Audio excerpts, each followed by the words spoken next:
नमस्कार मित्रांनो, सुस्वागतम. मुरांबा या मालिकेच्या आजच्या भागामध्ये आता अक्षयवर जेथे हल्ला झालेला होता आपल्या घराच्या बाहेर, रमाने मात्र वॉचमनकडून तेथील सीसीटीव्ही फुटेज हे मागितलेलं असतं.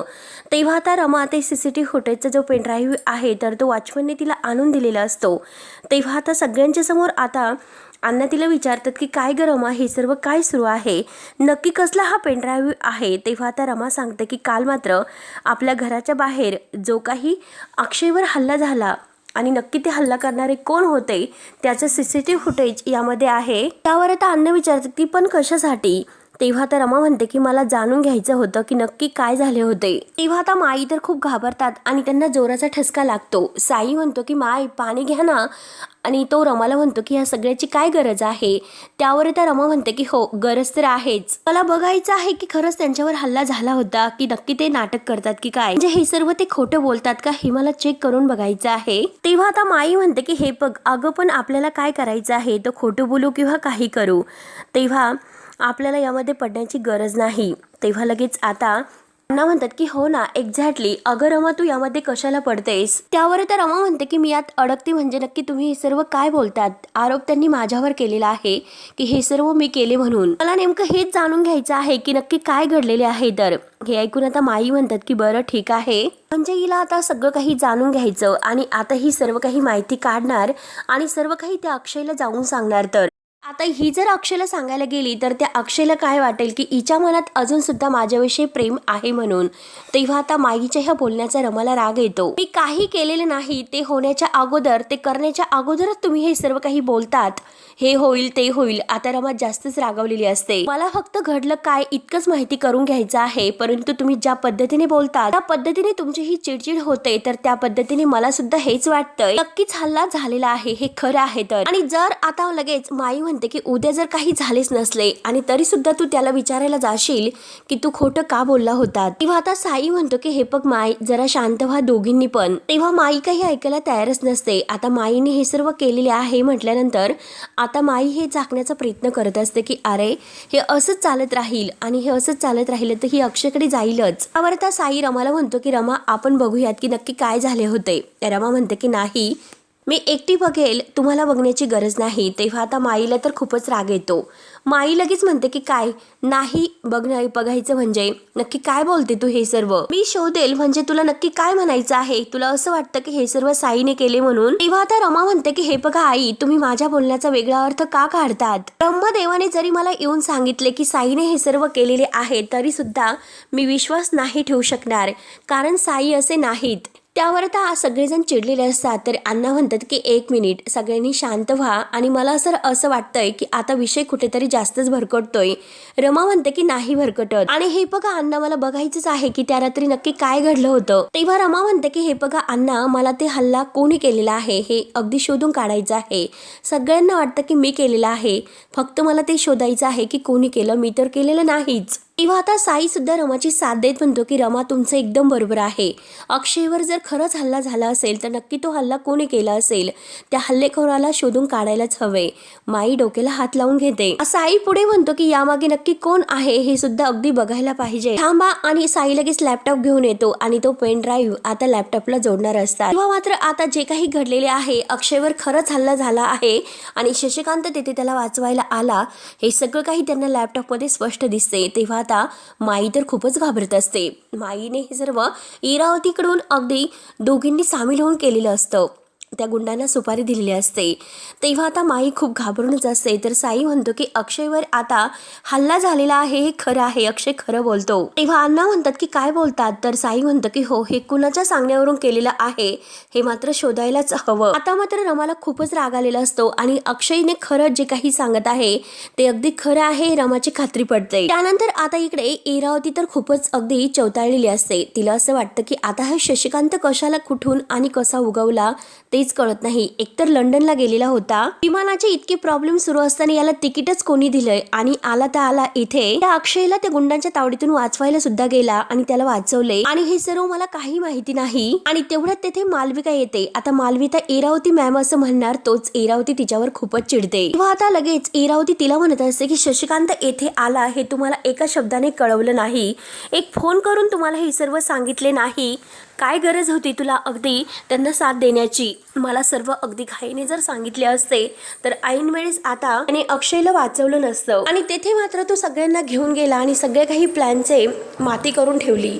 तेव्हा आता मालविका म्हणते की नक्की काय होणार होतं. त्यावर आता इरावती म्हणते की काय होणार होतं म्हणजे माझा प्लॅन कसा बदलला असता जर ते बाप लेक एकत्र होत असेल आणि हे बघ जे काही मी ठरवलेला प्लॅन होता त्याच्या सगळं काही वेगळं होतंय. त्यावर आता इरावतीचं हे बोलणं ऐकून मालविका म्हणते मी सांगू का तुम्हाला, जरी कोणीही ते केलं असतं तरी सुद्धा रिझल्ट तोच येणार होता. त्यावर आता इरावती डोक्याला हात लावते आणि म्हणजे काय असं आता विचारते. फायनली आता मुकादम फॅमिली तर एकत्र येतीलच आणि तुम्ही सख्या बाप मुलाला वेगळं करण्याचा प्रयत्न करतायत. इरावती मॅम, असं नसतं, जे ज्याचं असतं ना ते त्याच्याकडेच परत जातं हे लक्षात ठेवा. आणि रमा आणि अक्षय हे एकमेकांसाठीच आहे हे मला खूप अगोदर कळलं होतं. आता मालविकाचा हा बदललेला चेहरा बघून इरावतीला खूपच राग येतो. इरावती तिला अगदी बास म्हणून शांत राहायला सांगते, यापुढे एकही शब्द बोलू नकोस. इरावती आता तिला परत म्हणते की अगं रमा, अक्षय या दोघांना वेगळं करण्यासाठी मी तुला रोडवरून अगदी रस्त्यावरून उचलून इकडे घेऊन आले, हे लक्षात आहे ना? मालविका म्हणते की हे बघा, आतापर्यंत तुम्ही खूप प्लॅनिंग केलं, काही झाले का? काही होणार नाही. मी सगळं काही आतापर्यंत बघत आले, मी सगळे काही प्रयत्न करून बघितले, परंतु तुम्ही काही आता करू शकणार नाही हे लक्षात घ्या. घरातील सगळी काही मंडळी आहे तर ती त्यांना एकत्र आणण्यासाठी प्रयत्न करतात आणि तुम्ही काय करतात? तुम्हीच मात्र वेगळ्या अगदी विरोधात का जातात?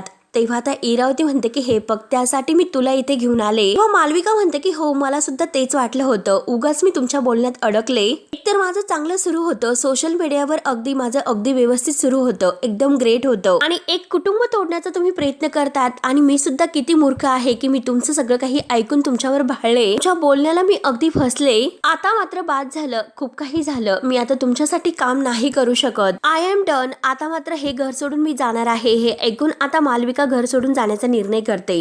तेव्हा इरावतीचे होश उडतात. इरावती तिला म्हणते की काय बोलतेस मालविका? त्यावर आता मालविका म्हणते की हो, मी जाणार तर आहे, परंतु यापुढे मी तुमचं काही ऐकून घेणार नाही. तुमच्यामुळे नक्की खरं प्रेम काय असतं हे मला खरंच कळलेलं आहे. तेव्हा इरावती म्हणते की हे बघ, माझं ऐकून घे, परंतु मालविका म्हणते की नाही आणि मालविका आता हात जोडते. प्लीज, आता यापुढे मी तुमचं काही ऐकून घेऊ शकत नाही आणि थँक्यू असे बोलून आता थँक्यू फॉर एव्हरीथिंग, कारण तुम्ही माझ्यासाठी खूप काही केलेलं आहे. आता असे बोलून रागानेच मालविका बाहेर येते. इरावती म्हणते की ऐक मालविका, हे बघ ऐकून घे. मालविका काही न ऐकून घेता आता निघून जाते. ती पण इरावतीची साथ सोडून, परंतु इरावती मात्र तिला आता अडकवणार असते. एकतर इरावतीला आता टेन्शन येते आणि तेवढ्यात माईचा कॉल तिला येतो. आता इरावती अगदी रागाने तो फोन उचलते. इरावतीने फोन उचलल्यानंतर माई म्हणतात की अहो हे बघा, लवकरात लवकर काहीतरी करा, नाहीतर सगळा डाव आपल्यावर उचलेल. आता इरावती समोर आणखीन दुसरं टेन्शन उभं राहतं. माई म्हणते की जर तुम्ही लवकर काही केले नाही तर आपण त्यात अडकू शकतो. त्या रमाला जर कळाले की आपण दोघींनी हे सर्व केलेले आहे तर मी सुद्धा आता त्यात अडकेल आणि त्या रमाला वाटेल आपणच दोघींनी केलं हे सर्व. तेव्हा इरावती म्हणते की असं व्हायला नकोय. त्यावर आता लगेच ती संध्या म्हणते की हो, झालंच नाही पाहिजे, नाहीतर माझा पोट्या आहे तर तो स्वतः ते लग्न मोडेल. तेव्हा इरावती म्हणते की हो, मी बघते काय करायचं आहे ते. संध्या म्हणते की लवकरात लवकर करा, जे तुम्हाला करायचं असेल ते. काहीतरी असं पाऊल उचला की जे काही माझ्यापर्यंत यायला नाही पाहिजे. तेव्हा लगेच आता इरावती फोन कट करते आणि म्हणते की काहीतरी करा, काय बोलतेस? आता मात्र इरावतीच्या डोक्यात एक प्लॅन येतो. नक्की काहीतरी करावं लागेल, नाहीतर हे प्रकरण आहे तर इरावती तुझ्या डोक्यावर शेकवेल. स्वतःलाच आता ती म्हणत असते. लगेच तिच्या डोक्यामध्ये एक प्लॅन येतो आणि ती स्वतःला शब्बासकी देते आणि कमाल, आता अगदी हाच प्लॅन कमाल करणार आहे. म्हणजे आता हे सगळं काही मालविकावर शिकवायचं असतं. हा इरावतीचा दुसरा डाव असतो. त्यानंतर आता इकडे साई आणि रमा मात्र तसेच झोपे केलेले असतात एकदम सोप्यावर. आणि आता तेवढ्यात आता डास वगैरे चावल्यामुळे साईला जाग येते. साई घड्याळात बघतो तर 3:30 वाजलेले असतात. तेव्हा आता साई उठतो आणि आता रमा तशीच झोपलेली आहे बघून मात्र तो अगदी शाल वगैरे घेऊन येतो आणि आपल्या स्वतःच्या हाताने तो रमाच्या अंगावर टाकतो आणि सारखा तो रमाकडे बघत असतो. आणि तेवढ्यात माई दरवाजा उघडून बाहेर येते आणि साईला पाहते. रमा तिथे झोपलेली आहे म्हणून आता ती साईला म्हणते ए पोट्या असं हळूच म्हणते. आणि तेव्हा कुठे साई माईकडे लक्ष देतो. आई त्याला आपल्या जवळ बोलावतात की इकडे म्हणून. तेव्हा साई विचारतो की माई, तू अजूनपर्यंत झोपलेली नाहीस का? तेव्हा आता लगेच माई म्हणते की अरे, तुला काय करायचं आहे? त्या अक्षयने आता काही करू, त्या अक्षयला जर मारले तर तुला काय फरक पडतो, तुला काय करायचं आहे हे सर्व शोधून. अरे कुणाची तरी त्या अक्षय सोबत दुश्मनी असेल आणि त्याने हे सर्व केलं असेल, तू कशाला यामध्ये पडतोस, काही गरज नाही तुला यामध्ये पडण्याची. म्हणून माई आता साईला लांब राहण्यासाठी सांगत असते. सर्व रमासाठी करत होतात आणि आता तर तू त्या अक्षयला सुद्धा मदत करायला निघालास. त्यावर आता साई म्हणतो की नाही माई, अगं तसं नाही, नक्की कोणीतरी आता रमावर हे सर्व आरोप करत असेल की हे सर्व रमाने केले म्हणून. तिच्यावर जे आरोप झालेले आहेत तर अगदी ते कोणी केले हे शोधायला नको का, नक्की हे खोडायला हवेत. त्यावर आता माई म्हणते की अरे काय गरज आहे, तर साई म्हणतो की काय गरज आहे म्हणजे रमावर जे काही कोणी खोटे आरोप केले ते मी नाही करू शकत. तेव्हा आता माई म्हणते अरे काय गरज आहे तुला हे सर्व करण्याची. अक्षयला जर आता हे समजले की मात्र हे सर्व म्हणजे रमाने केलेलं आहे तर अक्षयच्या मनात रमाविषयी रागच निर्माण होईल. मग तुला आता हे अगदी फायद्याचं होईल की तोटा होईल सांग बरं तू, मग कशाला हे सर्व काही तू करतोस. आणि हे बघ, जरी तुला कळाले की हे सर्व रमाने केलेलं म्हणजे दुसरं कोणी केलेलं आहे तरी सुद्धा मात्र तू हे सर्व रमाला सांगायला जाऊ नकोस. आणि हे सर्व ज्याने केलेलं आहे त्याचं नाव मात्र तू रमाला जर सांगितले तर रमा लगेच आता हे सर्व शोधायला जाईल. त्यामुळे तू असं काही करू नकोस. त्यामुळे हे बघ पोट्या, हे सगळं काही आपल्या फायद्याचं आहे, त्यामुळे हे जे काही आहे ते काही तू करायला जाऊ नकोस. त्यावर आता साई विचार करतो आणि म्हणतो की ठीक आहे. किंवा आता साई ठीक आहे म्हणल्यानंतर आता माईच्या जीवात जीव येतो. आता मात्र ती लगेच देवाला हात जोडते आणि म्हणते की बाप्पा नशिबाने वाचले तर. आणि हिच्यापासून आता स्वतःला कसं वाचू देवालाच माहिती आहे की नक्की काय होईल ते. आता त्यानंतर आता इकडे मालविकाला खूपच पश्चाताप होत असतो. ती आपली बॅग वगैरे भरते आणि त्यांच्यासाठी चिठ्ठी लिहिते आणि तिला इतकं वाईट वाटत असतं की कारण या घरात आल्यापासून मी प्रत्येक माणसाला त्रास दिलेला आहे. खरंच आता मी त्यांना अगदी माझा चेहरा सुद्धा दाखवू शकत नाही. मात्र हे घर सोडून जाण्याचा हा माझा शेवटचाच निर्णय आहे. आता या घरामध्ये मी नाही राहू शकत. अक्षयला माझ्यामध्ये म्हणजे जे काही आहे माझ्याबद्दल जे खरं आहे ते सांगण्याची माझी हिंमत होणार नाही. त्यामुळे ही चिठ्ठी मी त्याच्यासाठी लिहून ठेवलेली आहे आणि ती चिठ्ठी तो वाचेल आणि मला नक्की माफ करेल.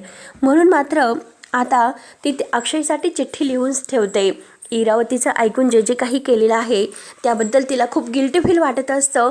म्हणून ती आपली बॅग वगैरे घेते आणि जायला निघते. तेव्हा आता मालविका ही देवघरात येते आणि गणपती बाप्पांसमोर हात जोडून आता रडत असते कारण तिला पश्चाताप येत असतो. आणि ती देवाला म्हणते की खूप मोठी चूक केली देवा, आता तूच फक्त आहे की रमा आणि अक्षय या दोघांना एकत्र आणू शकतो. माझ्या स्वार्थासाठी त्यांना तोडण्याचा प्रयत्न केला परंतु माझे सगळे काही प्रयत्न हे अपयशी ठरलेत. कारण देवा तू त्यांच्या पाठीशी आहे म्हणूनच त्यांचं हे नातं खरं आहे. त्यामुळे देवा तू लवकरात लवकर त्यांना भेटव, दोघांना लवकरात लवकर एकत्र आण म्हणून ती देवाकडे प्रार्थना करते आणि डोळ्यामध्ये तिला अगदी पश्चातापाचे अश्रू गळत असतात. तेव्हा आता ती देवघरातून बाहेर येते तोच लगेच इरावती दिमाखात आता तिच्या बॅगवर बसलेली असते आणि तिच्याकडे बघून हसत असते.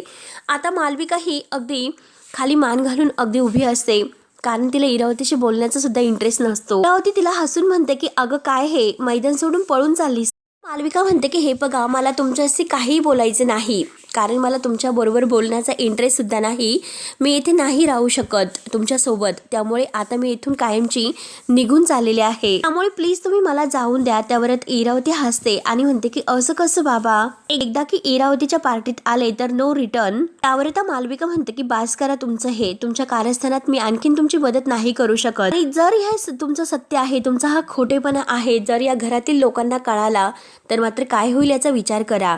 तर इरावती आता घाबरण्याचं नाटक करते आणि आता ती इथे ती मालविकाच्या जवळ येते. अगदी तोंडाची फुंकर मारत म्हणते की काय करशील तू. त्यावर आता लगेच मालविका म्हणते की अगदी मला अक्षयला सांगण्याची वेळ जरी आली तरी सुद्धा मी अक्षयला सर्व काही खरं सांगेल. किंवा आता इरावती तिला म्हणते की अगं तुला काहीतरी बोलण्याच्या लायक ठेवलं तर ना, कारण बघत राहा की काय होतंय, तुझं भांड आहे ना ते मी आता फोडणार आहे तर, आणि जा असं म्हणून आता ती लगेच स्वतः खाली पडते आणि नाटक करत म्हणते की अक्षय अक्षय जोरात किंचाळते जेणेकरून तिला आता ह्या मालविकाने धक्का देऊन पाडलेला आहे असे मात्र ती अक्षयला दाखवण्याचा प्रयत्न करत असते आणि जोरात किंचाळून आता मालविकाकडे बघून हसते. मालविका धक्क्यानेच रागाने हिच्याकडे पाहत असते की किती नाटकी बाई आहे. किंवा आता लगेच मालविकाचा जो ड्रेस आहे तो ड्रेस धरते आणि जोरजोरात ओढत असते आणि अक्षय अक्षय अक्षय असं करत असते की ही तुझी बायको आहे ना. तेव्हा आता अक्षय घरातील सगळेजण धावतच येतात आणि धावतच येऊन आता हे सगळेजण पाहतात की नक्की काय आहे। तेव्हा आता अक्षय विचारतो की काय झालं, तर इरावती मुद्दाम खोटं बोलते की अरे ही आपल्या फॅमिली विरुद्ध आणि तुझ्याविषयी काहीतरी कट कारस्थान करत होती, काहीतरी बोलत होती आणि मी ते सर्व ऐकले। तिने मला असं जोरामध्ये ढकलून दिलं की ती नाटक करत असते इरावती। मालविकाला आता नक्की काय बोलू आणि काय नाही काही सुचत नसतं। आणि बघ अरे ही पळून चालली, बॅग वगैरे घेऊन कुठेतरी पळून चाललेली आहे। मालविका त्या रागाने पाहत असते, तिला खूप वाईट वाटतं की इरावती किती आरोप घाणेरडे करते ते। तेव्हा आता अक्षय इरावतीच्या हाताला धरतो आणि तिला उभा करतो आणि खुर्चीवर बसून। तेव्हा आता इरावतीचं तोंड काही बंद नसते आणि म्हणते की हे बघ अक्षय, अरे मी तिला विचारण्यासाठी गेले होते, तर बघ ना माझी काय अवस्था केली तिने, बघ ना ती घाबरली म्हणून आता पळून जात आहे। तेव्हा आता मालविका म्हणते की हे बघा अक्षय, मी धक्का वगैरे दिलेले नाही आणि इरावतीला म्हणते की का खोटं बोलतात तुम्ही, अरे अक्षय ऐक ना, ही काहीतरी फोनवर बोलत होती, नक्की काहीतरी आपल्या फॅमिली विरुद्ध कट कारस्थान करत होती असे आता इरावती पुन्हा खोटं बोलते। तेव्हा मालविका म्हणते की नाही अक्षय, मी तुमच्या फॅमिलीबद्दल खरंच काहीही बोलत नव्हते, ह्या खोटं बोलतात। अरे खरं तर हीच बाई खोटं बोलते। तर इरावती अगदी दम लागल्याचं नाटक करते आणि म्हणते की अक्षय अरे ती काय खरं बोलणार। तर हे सर्व या दोघींचं नाटक बघून पार्वती आजी म्हणते की काय चाललं तुमचं, कालपर्यंत तर तुमच्या दोघींचं एकमेकींपासून पान हलत नव्हतं, एकमेकीशिवाय तुम्ही राहू शकत नव्हत्यात, मग आज तुम्ही भांडतात। तेव्हा आता इरावती पुन्हा रडण्याचं नाटक करते आणि म्हणते की नाही ही मुलगी वाईट आहे। तेव्हा आता अक्षय म्हणतो की एक मिनिट आत्या, आणि तो मालविकाला रागानेच विचारतो की अगं मालविका ही काय म्हणते, नक्की काय झालेलं आहे सांग बरं। आता मालविका म्हणते की मी घर सोडून जाते। तर इरावती लगेच मध्ये म्हणते की काय बोलतेस तू, तर अक्षय इरावतीवर चिडतो, आत्या मी तिच्याशी बोलतो, तू शांत राहा। हे बघ अक्षय मी घर सोडून जाते आणि हे बघ जाण्याच्या अगोदर मात्र मी तुम्हाला सगळं खरं सांगून जाणार आहे। तर आता मालविकाच्या डोळ्यात हे सर्व सांगत असताना पाणी असतं आणि हे बघ अरे मी येथे माझ्या मर्जीने आले नव्हते, तर इरावतीने मला अगदी प्लॅनिंग करून येथे या घरात आणलं होतं। आता इरावती लगेच अगदी खूप घाबरल्याचं नाटक करते, पाणी पाणी करत असते आणि म्हणते की काय बोलतेस ग तू। तेव्हा अक्षय म्हणतो की हे बघ आत्या तू शांत हो, पाणी पी, म्हणून अक्षय तिला पाणी पाजतो। आता शशिकांत इरावतीला रागानेच म्हणतो की इरावती तू थांब, तिला बोलून दे। आता शशिकांत मालविकाला विचारतो की तुम्हाला सांग कसला प्लॅन आहे तो। अक्षयचं मन जिंकून त्यांच्याशी लग्न करायचं हा सगळा काही प्लॅन इरावती मॅमने केला होता। त्यांनी खूप कटकारस्थान केलेली आहे तुम्हाला आणि रमाला वेगळं करण्यासाठी। आता हे ऐकल्यानंतर आता अक्षयला तर धक्काच बसतो। हे बघा मी यांच्या मैत्रिणीची मुलगी नाही आणि आता मी आरोहीसाठी या घरात आले नव्हते, सगळं काही खोटं होतं तुम्हाला फसवण्यासाठी आणि मी मात्र अगदी मनोरुग्ण सुद्धा नाही। मी आल्यापासून तुमच्या कुटुंबाला यांचं ऐकून फसवत आले, त्यामुळे आज मात्र मी तुम्हाला सगळं काही खरं सांगत आहे। सगळं काही पैशासाठी केलं, मी खूप चुका केल्या, त्यांचं सर्व काही ऐकलं आणि मी त्यांना पैशासाठी प्रॉमिस केलं आणि माझ्या स्वार्थासाठी मात्र मी इतकं खाली पाहिलं आणि शेवटी पैशासाठी हे सर्व नाटक मी केले। इरावती खाली मान घालून बघत असते। तर अक्षय विचारतो की आत्या अगं हे सर्व काय आहे सगळं। मालविका आता सगळ्यांच्या समोर हात जोडून खूप रडत असते आणि माफी मागत असते। तर इरावती आता मनात खूपच खुश असते। इरावती म्हणते की आता बरं झालं, शेवटी इने सर्व काही कबूल केलं आणि इरावतीचं भांडं अक्षय समोर फोडलं। तर आता मात्र घरातील सर्वांना इरावतीचा खरा चेहरा तर कळेलच। आवरता शशिकांत म्हणतो की इरावती अगं हे सर्व मी काय ऐकतो, सगळं काही तू केलंस का। तेव्हा इरावती तरी शांत असते आणि शांतपणाने म्हणते की हो बरोबर आहे। मालविका म्हणते की हो बघितलंस का अक्षय, बघा, आणि इरावतीला म्हणते की सांगा खरं काय आहे ते। इरावती लगेच आता नाटक करत रडत असते आणि म्हणते की अगदी रस्त्यावर फिरणारी ही मुलगी होती, व्हिडिओ काढणारी, आणि आता मात्र मी तिला अगदी चांगल्या हेतूने घरात घेऊन आले, आरोहीला एक आई मिळावी म्हणून। कारण रमाने अक्षयला आणि ती आरोहीला सोडून गेल्यानंतर आता अक्षय आणि आरोहीची अवस्था कशी झाली होती, अक्षयला जो काही त्रास होत होता तो मला बघवत नव्हता, त्याची होणारी फरफटत अगदी जे काही आहे त्याचं ते इमोशनली फिजिकली मला हे सर्व सहन होत नव्हतं, त्याला जो काही त्रास होत होता तो, आणि आरोहीची फरफटत मात्र मला सतत त्रास देत होती, कोणीही नव्हतं। आणि शशिकांतला म्हणते की तू सुद्धा निघून गेला होता, त्याचे भाऊ सुद्धा निघून गेले होते,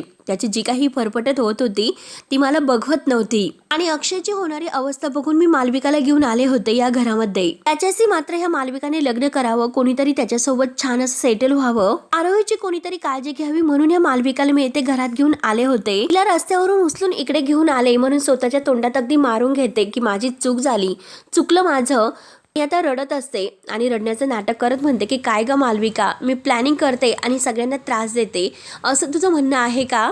काय पुरावा आहे तुझ्याकडे, दाखव ना तो पुरावा. त्यावर आता मालविका रडतच म्हणते की अक्षय, मला माहिती होतं की हा असंच काहीतरी बोलतील आणि मला त्यात फसवतील. त्या चिठ्ठीमध्ये जे खरं आहे ते सर्व चिठ्ठीत मी त्यासाठी लिहिलेलं आहे आणि ती चिठ्ठी मी डायनिंग टेबलवर ठेवलेली आहे. तर माझ्यामध्ये हिंमत नव्हती तुम्हाला सर्व काही खरं सांगण्याची, म्हणून त्या चिठ्ठीत मी सगळं काही लिहिलेलं आहे. आता इरावतीने ती चिठ्ठी सुद्धा गायब केलेली असते. इरावती म्हणते की अगं दाखव ना ती चिठ्ठी. आता मुद्दा म्हणते की वाच ना मोठ्याने. तर आता तिथे चिठ्ठी नसते. तर मालविका धक्क्याने पाहत असते तेव्हा अक्षय मालविकाकडे पाहत असतो आणि मालविका अक्षयकडे. आता मात्र बरोबर इरावतीने तिला फसवलेलं असतं. तर मित्रांनो, हा भाग येथे संपतो. पुढील भागामध्ये आता मात्र इन्स्पेक्टर साहेब घरी येतात आणि अक्षय मुकादम यांना म्हणतात की जो काही तुमच्यावर हल्ला झाला होता आणि त्या हल्ला जो कोणी केलेला आहे तर त्याची सगळी काही चौकशी मात्र आता साई करत होते आणि आम्ही एका गुन्हेगाराला पकडलेला आहे. तो गुन्हेगार आहे म्हणजे ती हल्ला करणारी व्यक्ती आहे मालविका. त्यानंतर मात्र अण्णा इकडे मालविकाने हे सर्व केलेले आहे असं रमाने सांगतात. रमा म्हणते की काय नक्की हे सर्व मालविकाने केले. त्यावर आता अण्णा म्हणतात की मला जे काही साईने सांगितलेले आहे तेच मी तुला सांगत आहे. तेव्हा आता ठरलेल्या प्लॅन प्रमाणे आता सगळी काही मुकादम फॅमिली आहे तर ती अण्णांच्या घरी येते आणि म्हणते की मुलांनो, मंगला मावशी म्हणते, मुलांनो हे तुमचं आजोळ म्हणजे आपल्या रमाचं माहेर घर. तेव्हा आता आरोही तर खूप छान म्हणते की मला तर खूपच आवडलं. आता मात्र इथे हे सर्व कशासाठी आलेले आहेत असं जेव्हा विचारलं जातं तेव्हा आता मंगला मावशी म्हणते की सगळ्यात अगोदर म्हणजे आपण रीतसर रमाचा हात त्यांच्याकडे मागूयात. आता हे बघून रमा आणि अण्णा हे सगळेजण धक्क्याने पाहत असतात. अक्षय सुद्धा आता त्यांच्या सोबत असतो आणि अक्षय सुद्धा आपल्या रमाकडे पाहत असतो. तेव्हा आता मित्रांनो, पुढे काय होईल हे बघण्यासाठी आपल्या चॅनलला नक्की सबस्क्राईब करत राहा. धन्यवाद.